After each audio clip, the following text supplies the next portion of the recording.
येईल कैसा म्हणून तुम्ही सावधासा पत्र येईल यमाचे हो भजन करा श्री रामाचे.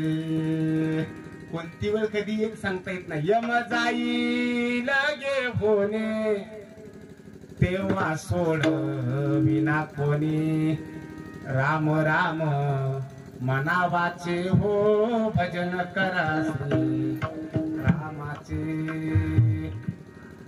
काही सांगता येत नाही. क्षणभंगूर नाही भरवसा फारी सावध सोडा माझ्या आशा. काही खरं नाही महाराज सांगता. काळाची उडी पडेल बा जेव्हा सोडविना तेव्हा. आणि म्हणून विनंती 184 ची करा सोडवण. 184 आपण फिरून आलो हे बी खरंय. पण कुठं कुठं गेलो कसं कसं गेलो सांगू का 2 मिनिटं हिशोब लाव चाल का. 84 ची बेरीज सांगतो. भजन करा विठ्ठल.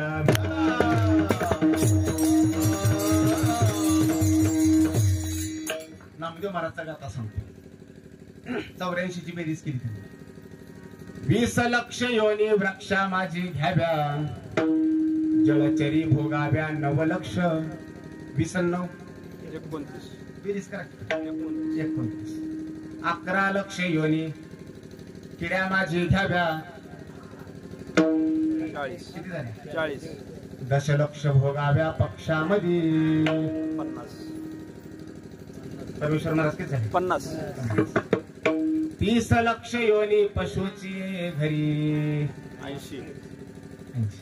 मानवा भीतरी 4 लक्ष झाले का 84. आज शेवट चरण किती गोडे बघा. नामा म्हणे तेव्हा नरदेह या नरा तयाचा मातेरा केला मुढे. एवढं फिरून फिरून नरदेह मिळाला म्हणले आणि त्याचं मात्र केलं कुणी मूर्खानं. विठ्ठल. मग मुळे शब्दाचा अर्थ मूर्ख असा असेल तर नामदेव महाराज आपल्याला मूर्ख म्हणतात. याचं कारण काय.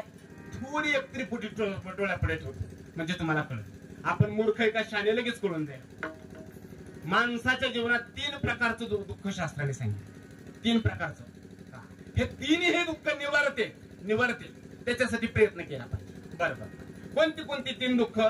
पहिलं दुःख पापाचं दुःख 1. दुसरं दुःख गरिबीचं दुःख 2. आणि तिसरं दुःख जन्म मरणाचं दुःख 3. बरोबर आहे. पापाचं दुःख गरिबीचं दुःख आणि जन्म मरणाचं दुःख अशी 3 दुःख आहेत. आता फसगत कशी होती बघा आपली. गरिबीचं दुःख प्रत्येकाला आहे का. इथं सगळेच गरीब आहेत का. कोणी गरीब असेल तर कोणी श्रीमंत आहे. म्हणजे गरिबीचं दुःख प्रत्येकाला आहे का. कोणाला आहे तर कोणाला नाही. एक दुःखच. पापाचं दुसरं दुःख सांगितलं. पापाचं दुःख प्रत्येकाला पापाचं दुःख आहे का. इथं बसलेले सगळेच पापी आहेत का. नाही. बरोबर आहे. आणि शास्त्राचा एक नियम सांगतो तुम्हाला. उगा आठवले मला ह्या ठेप्याला घेऊन या बरं का. दिलीप महाराज इथे घेऊन या. मी आता उगा आठवले म्हणून याच्यात दुसरं मिसळायला. देव दोघाला भेटतो. नीट आहे का. शास्त्र सांगते देव दोघालाच भेटतो. तिसऱ्याला भेटत. कोणती 2 जण सांगू का. दोघांची नावं सांगू का. होय तरी म्हणा. देव दोघालाच भेटतो. एक तर पराकोटीचा दुर्जनाला देव भेटतो. नाहीतर दुसरी बाजू पराकोटीच्या सज्जनाला देव भेटतो. ही नियम आहे शास्त्राचा. एक तर अतिपापी असला पाहिजे तर देव भेटतो.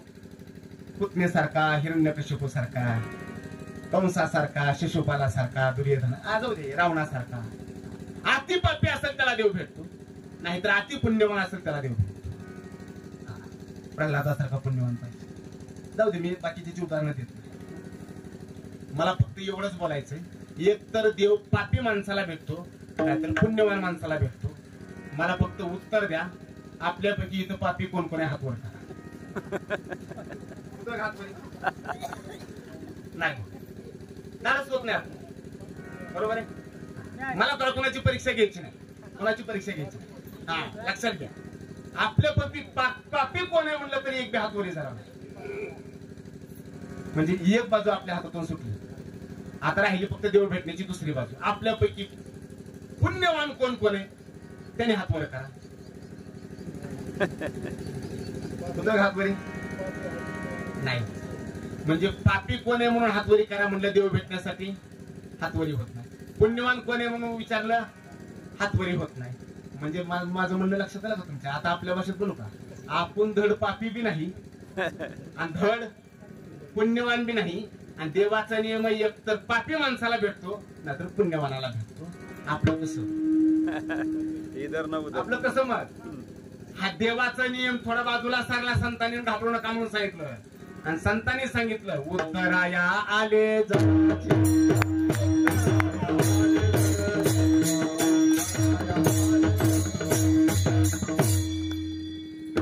अवतार तुम्हा राया कारण. संतांनी अवतार आपल्यासाठी घेतलाय, लक्षात ठेवा. म्हणून शहाण्या माणसाने संताला शरण जायचं, काहीच अडचण नाही. कसाही असो त्याचा उद्धार होणार. कसाही जुन्या अर्थाने मी बोललो मी. कसाही त्याचा उद्धार होतो.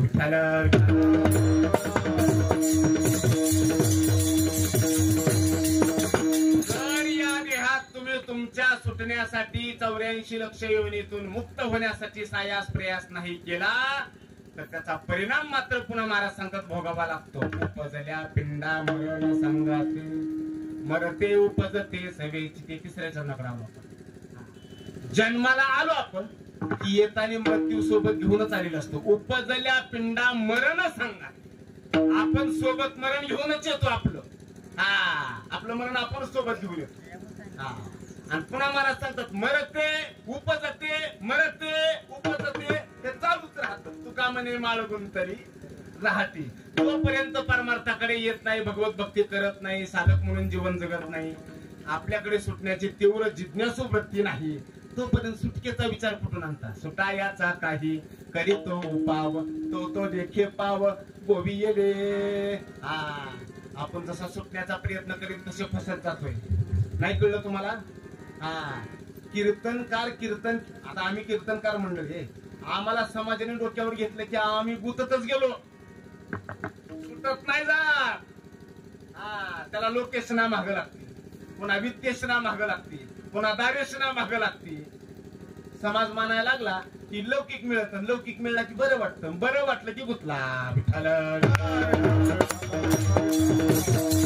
परमार्थात लौकिक चालत नाही. नो हे बरा लौकिक चांगला नसतं. अलौकिक परमार्थ हा अलौकिक आहे. आणि अलौकिक परमार्थ करून जर लौकिकाची आस धरली तर भूतच जाण्याचा विचार आहे. जाऊ द्या, मला तिकडे जायचं नाही. महाराज सांगतात सुटण्यासाठी काहीतरी करा. सोपा उपाय सांगतो सुटण्याचा. सोपा उपाय आठवलेला दृष्टांत सगळ्याला कळावा असं सांगतो. कधीच न परमार्थ करणारा, देवाकडे अशी मान करून सुद्धा न बघणारा एखादा माणूस गावात असतो की नाही? काहीच केलं नाही कवा असा माणूस एकादशी दिवशी जेवण केलं, एकादशी दिवशी जेवण केलं आणि उगा बाहेरून यावं म्हणला, फेरपटका मारून म्हणून बाहेर आला तर एकादशीचं गावात पांडुरंगाच्या मंदिरामध्ये भजन चालू. झोप काय येई नाही म्हणला, आता कामधंदा बी नाही, जेवण भरपूर झाले, उगाच काय करावं म्हणला. काय करते ती टाळकरी बघावं म्हणून म्हणला भाषणाला उगाच जाऊन बसला. कुठं? मंदिरात. कधी टाळ वाजवला नव्हता, कधी कधी परमार्थात गेलेला नव्हता, पण वळाला, टाइमपास म्हणून वळाला. लोक आता परमार्थाला कीर्तनाला सुद्धा गर्दी टाइमपास म्हणून करायला लागली. उद्धाराचं साधन आहे जे विसरूनच गेले. कीर्तन हे उद्धाराचं साधन आहे, लोक टाइमपास म्हणून त्याच्याकडे बघायला. वारी सुद्धा लोक उग फॅशन म्हणून करायला लागले. आता पहिले इतके वारकरी आता वाढले काय का. जाताना थेट पंढरपूर आणि येताना प्रत्येक धाब्यावर महाराज गर्दी का गर्दी असते. कसली वारी? वारी शब्दाचा अर्थ सांगू. वारी कशी करावी करता का माहिती? वारी कशी करावी आमचे गुरुजी सांगायचे वाक्य, लय गोड वाक्य. नाही कळायचं पण ज्यांना कळेल त्यांनी ध्यानात ठेवा. मायेचा प्रांत ओलांडून आत्मसत्तेच्या प्रांतामध्ये प्रवेश करणं त्याला वारी असं म्हणतात. काय मायेचा प्रांत सगळा ओलांडायचा असतो आणि मी कोण आहे याच्या शोधासाठी वारी करावी. विठ्ठल विठ्ठल.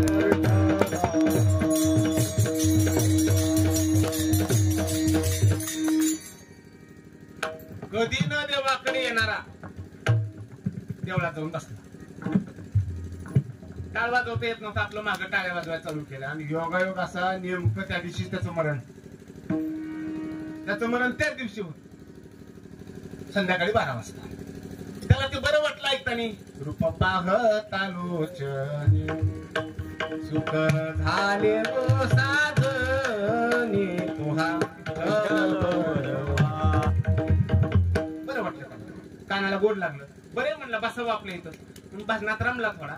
12 वाजता त्याचं मरण होतं आणि भजनात बसलेलं. 12 वाजता बरोबर यम आला रोडवर येऊन थांबला. मंदिरात जाईल काय? नाही ना. यम धर्म सांगे दूता तुम्हा नाही तेथे सत्ता जेते होय हरी कथा नित्य घोष नामाचा जाऊ नका ते गावात नाम धारकाची या शिवा सुदर्शन यावा घरटी फिरे भोवती नामा म्हणे विटू भक्ताची ये द्वारी आणि होनिया करी सुदर्शन मागे पुढे उभा राहे संभाळीत अंतकाळी तैसा संकटाचे वेळी हरितया संभाळी अंतर्भाल्य निर्वाली गोविंद सगळे समानार्थी प्रमाण.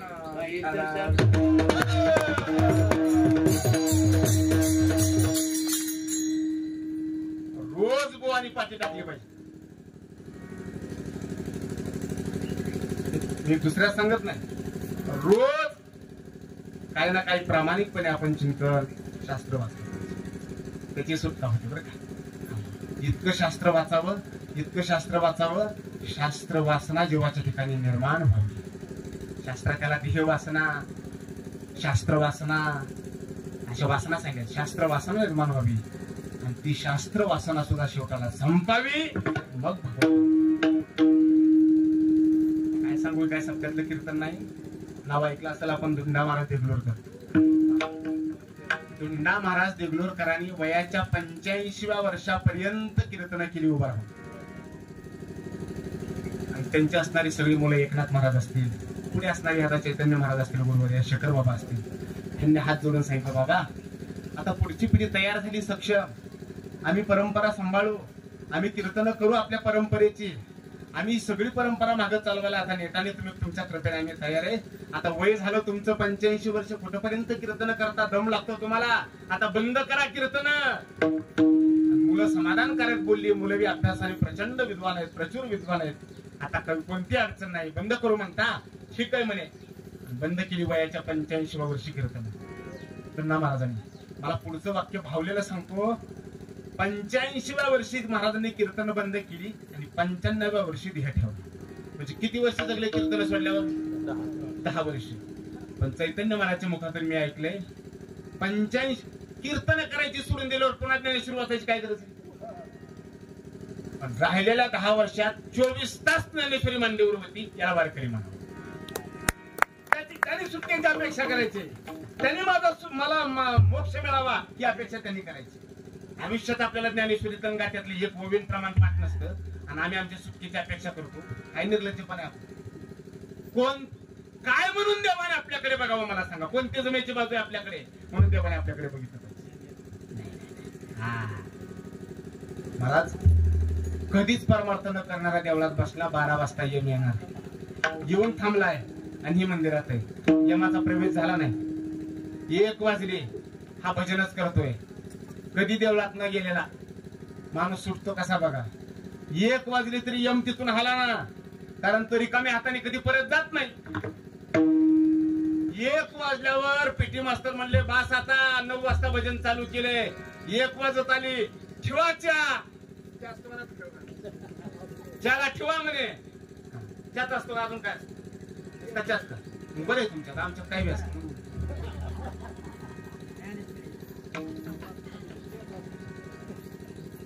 भजन कसं करावं ते आता शास्त्र सांगितल्यावर जाऊ दे मी पुढे जात नाही. पण एक प्रमाण देऊ का?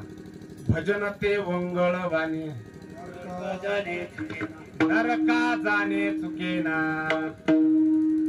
जयांची भजने भोगासाठी त्या दृष्टी जयांची भजने भोगासाठी ते आशा तिमिर दृष्टी विषयांद झाले. त्यांनी काय परमार्थात ना गावानी म्हणावं ह्याला चांगलं भजन येतंय, चांगला म्हणतोय, ह्याची चाल लय गोड असते, त्याची चाल त्यालाच माहिती. विठ्ठल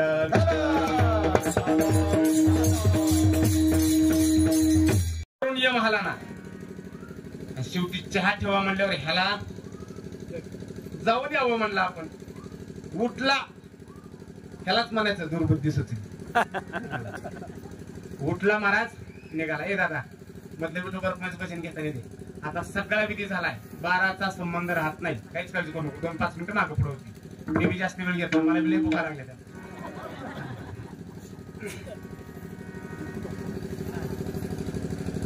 सगळा विधी झालाय, काय अडचण नाही. मी मला येताना त्यांनी ब्राह्मण काकाकडून विधी करून तिकडे आले होते ते सोडायला. नाही सुसंगत पद्धतीने सगळा विधी झालाय, शास्त्र म्हणणार काय अडचण नाही. कुठवर आलं तर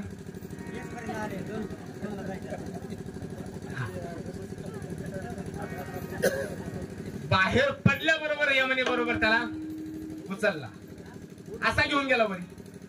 वरती यमधर्म अशा हातात छडी आहे, लाल गुंद डोळे झाले, अशी छडी आपटते. 12 वाजता त्याचं मरण होतं. 1:15 वाजली, अजून कसा येईना, अजून कसा येईना. आयुष्य खातो काळ, वेळ संपली तरी अजून कस काय येईना म्हणून छडी आपटतय. 1 वाजता हे बरोबर त्या जीवाला घेऊन तिथं हजर झालं. एवढा वेळ काय कारण, काय कारण म्हणल्यावरती यमाने सांगितलं त्यात माझी काही चूक नाही. मी बरोबर 12 वाजता पोहोचलो होतो. नीट ऐकताना सगळी कान उघडून सेवा संपली. एवढं मी बरोबर 12 वाजता त्याची वेळ होती मरणाची. मी बरोबर 12 वाजता तिथं पोहोचलो होतो, पण त्यात माझी काही चूक नाही. यमराजाने विचारलं म्हणून काय झालं, का 12 वाजता आणलं नाही. यमराजाला यमाने उत्तर दिलं, मी 12 वाजता पोहोचलो पण माझा नाविलाज झाला. कसं काय, त्याला मला नेता आलं नाही, आणता आलं नाही. का बरं, त्यानं शब्द वापरला, हे तसलं म्हणत होत. कुठं बसलं होते, भजनात बसलं आहे का नाही. तुम्हाला शब्द सांगू, आमचे महाराज सांगायचे हे तसलं म्हणत होतं म्हणजे भजन म्हणत. मग यमानी तसलं शब्द का वापरला, हे भजन म्हणत होता असा शब्द का वापरला नाही. तर शास्त्र सांगतं भजन शब्द सुद्धा यम उच्चारू शकत नाही. त्याला ती परवानगी नाही, म्हणून त्याने त्याच्या परिभाषेचा शब्द वापरला. कोणचा, बोला की, हे तसलं म्हणत होत. ज्याची त्याची भाषा जी त्याला कळती. गुराच्या बाजारात गेलो कळतं बघा, पंचाखांना काय बोलते ती त्यांची त्यांना आहे का नाही. मग त्यांची परिभाषा त्यांना कळती. तसं बरोबर कळालं. हे तसलं म्हणत होतं म्हणलं की यमधर्माने लांबवलं. बरोबर ठीक आहे म्हणे, जाऊ दे. आणि हे माणसाने ते ऐकलं म्हणून हा म्हणला, लगेच उठून घेतलं म्हणला, तसलं शब्दात काहीतरी ताकद असली पाहिजे. आणि तेवढ्यात असं खवाटाला धरलेलं होतं यमाने. यमात त्याने सांगितलं, ए मला सोड. तो माणूस काय म्हणला, मला सोड. सोड म्हणल्यावर यमाने सांगितलं, आतापर्यंत मी कोणाला सोडलेलं सोडलं नाही. तो म्हणला, बाकीच्याच मला सांगू नको, मी तुला आता सांगतोय, मला सोड. त्याने सांगितलं नाही सोडत. ते मला 3च वेळेस सांगितलं जातं आमच्याकडे. तो कोबराने आम्हाला सांगितले, आबक दुबक काल्याच्या कीर्तनात विषय येतो. आबक दुबक तिबक पोरा त्रिगुण खेळ मांडू, खेळ विटी दांडू पोरा. सांगण्याचे सुद्धा 3च पद्धत, आबक दुबक. मी तुला 2दा सोड म्हणलोय, आता 3ऱ्यांदा फक्त सांगतोय, मला सोड. तसं म्हणल्यावर यमाने विचारलं, सोडत नाही म्हणला, नाही सोडल्यावर काय करशील, काय करशील म्हणल्यावर त्यांना सांगितलं, तू जर मला नाही सोडलं तर मी तसलं म्हणेन. तू जर मला नाही सोडलं तर मी काय करीन, तसलं म्हणेन म्हणल्यावर यमाला थरथर अंगाला कंप सुटला. म्हणा आणि तो माणूस त्याला सोडला, त्यांच्या तुझ्या पाया पडतो. हे सोडलं म्हणला तुला, पण माझी विनंती तसलं म्हणू नको. तुम्हा आम्हाला सुटायचं असलं तर आपल्याला काय म्हणावं लागेल, तसलं. बोलता का नाही कुणी काय. सगळ्याने आता मांडी घालायची, हाताने टाळी, मुखाने भजन. काय करायचंय,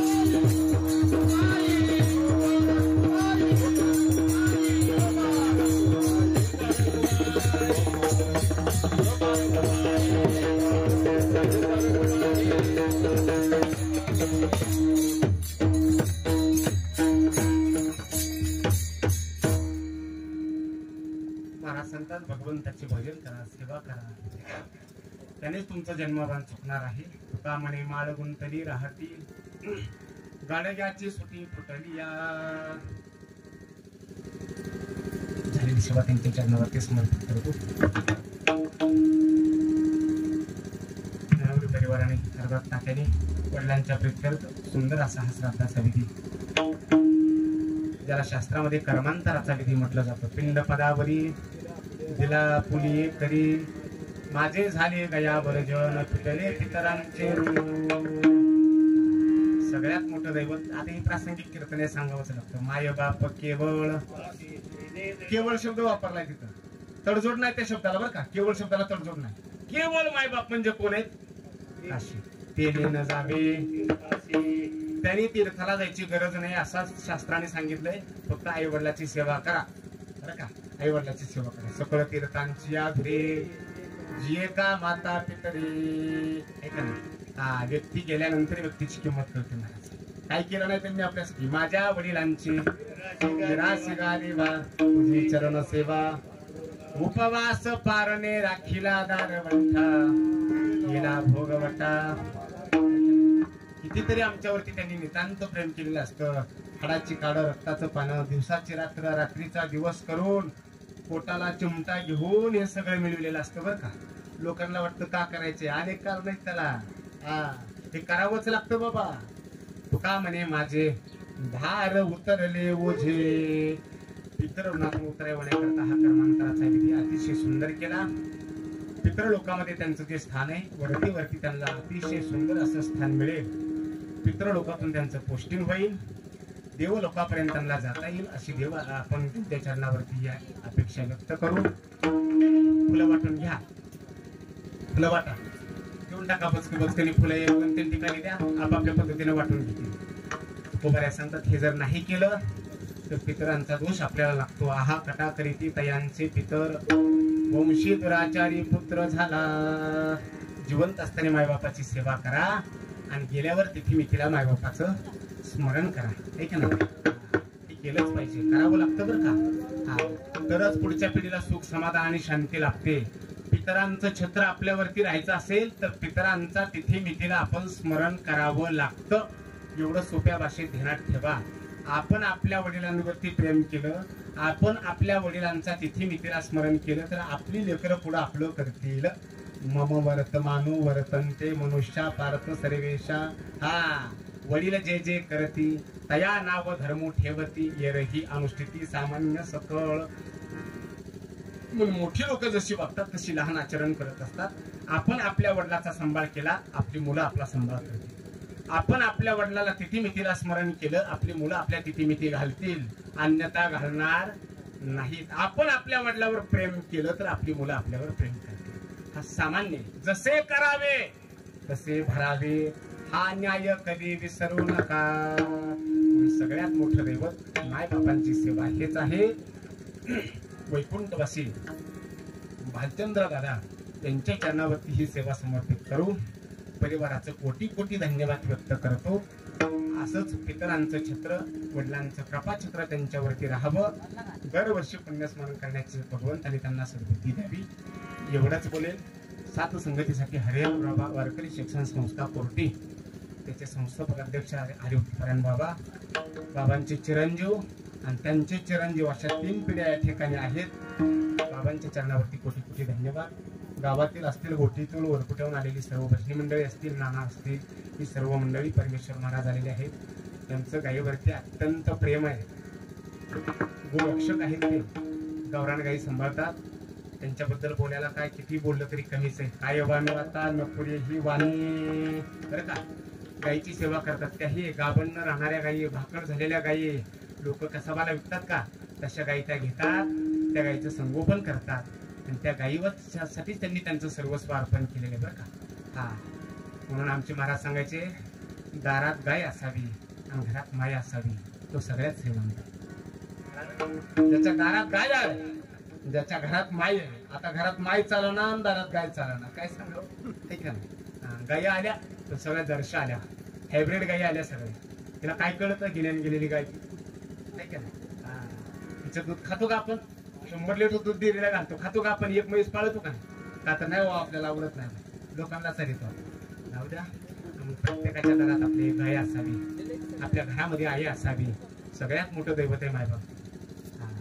दरबारीने सांगतो मी, आई लय मोठी आहे, बाप लय मोठा आहे.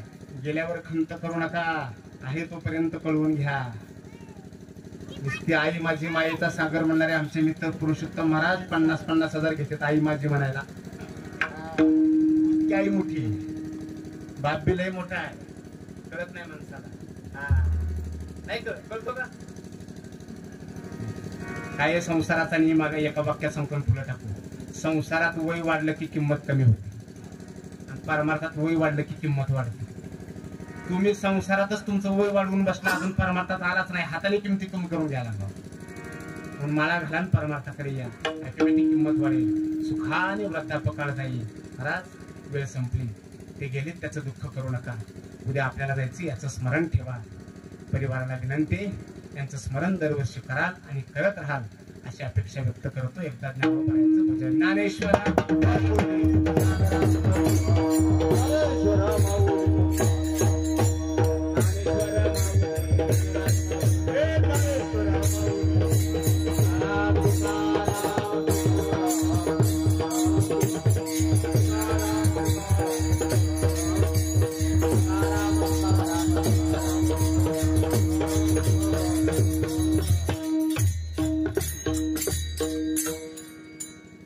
आम्ही जातो तुम्ही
पंढरीनाथ भगवान माऊली ज्ञानेश्वर महाराज, जगद्गुरु तुकाराम महाराज, छत्रपती शिवाजी महाराज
वारिस कोणी जय संत संगे सर्व काळ अखंड प्रेमाचा कल्लोळ पंढरीचा वारकरी वारिस कोणी जय चंद्रभागेर स्नान तुका माझी अतिदान पंढरीचा वारकरी वारिस कोणी जय अकल्प आयुष्य व्हावे नया खुळा माझ्या सगळ्याच्या दास कल्पनेची बाधा नको निघाली ही संत मंडळी सुखेतो हंकाराचा वारा लागो राजसा माझ्या विष्णुरात्र मालिक नामावनेता सर्व कल्याण जागत निदान पांडुरंग कल्पनेची बाधा नको निघाली ही संत मंडळी सुखेतो मागण्याचे जग प्रति आहे ज्याची तरी काय पांडुरंग या संतांनी वेचमध्ये आणि तुझं काही न मागू देवा तुका म्हणे आता उदार होई म्हणजे वीर बाई संताची आया संतांनी वेचमध्ये आणि तुझं काही न मागू ज्ञानदेव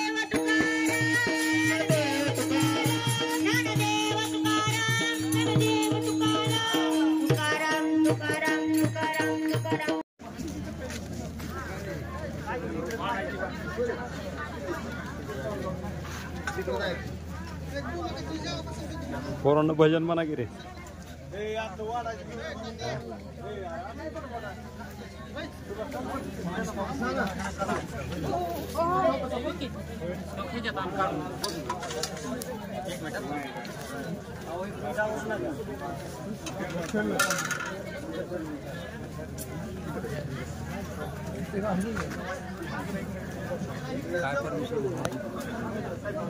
मजेत तात्याने पत्रिका टाकल्यामुळे माहित झालं वडील वारलेला माहित नाही झालं पण श्राद्ध माहित झालं म्हणजे सोशल मीडियाचा बघा फायदा कसा होतो है ना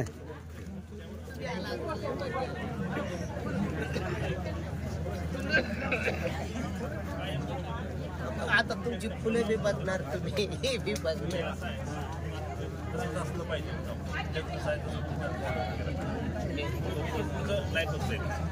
नमस्ते पूर्वी काय होतं ते चेंजेस होते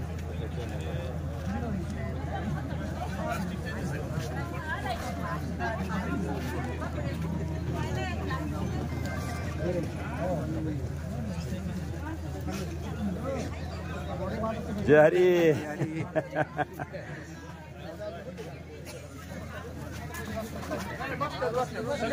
सगळेच बसवले ती सगळे खाली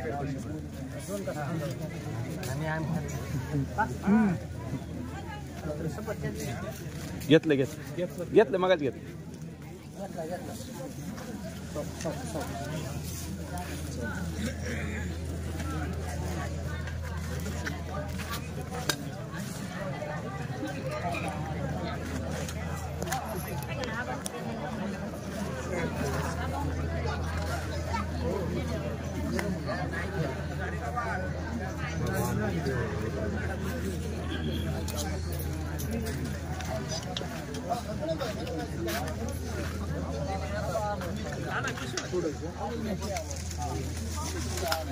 जय श्री गुरुदेव दत्त वासुदेव हरी बसा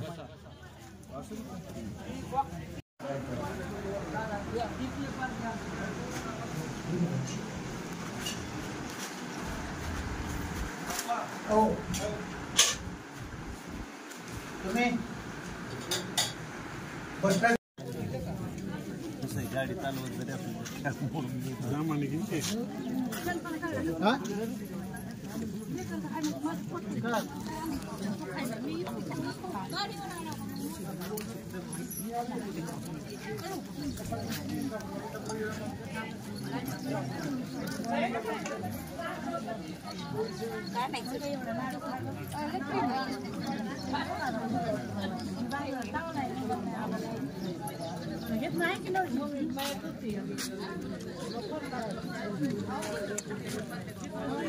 नाही मी काय करतो फोन करतो